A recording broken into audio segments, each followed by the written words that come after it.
দর্শক শুভ সকাল, আসসালামু আলাইকুম। চলে এসেছি আপনাদের অফিসে। তো আপনাদের সাথে একটা জিনিস শেয়ার করার জন্য আমি এখন আছি সাত মসজিদ রোডে।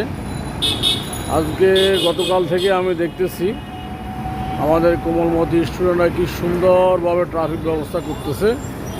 ইভেন তারা রাস্তাও পরিষ্কার করতে আমি দেখেছি কিছু কিছু জায়গায়, অনেক জায়গায়।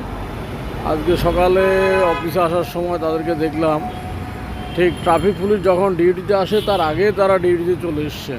আইডি কার্ড পরে, স্কাউটের ড্রেস পরে, মোহাম্মদপুর বাস স্ট্যান্ড হতে আরম্ভ করে পুরো সাত মসজিদ, শ্যামলী, তারপরে সব দিকে তারা মোটামুটি আজকে দায়িত্ব নিয়ে নিছে ট্রাফিক কন্ট্রোলের। এত সুন্দর ব্যবস্থাপনা, আর মানুষও তাদেরকে খুব রিসিভ করতেছে ভালোভাবে।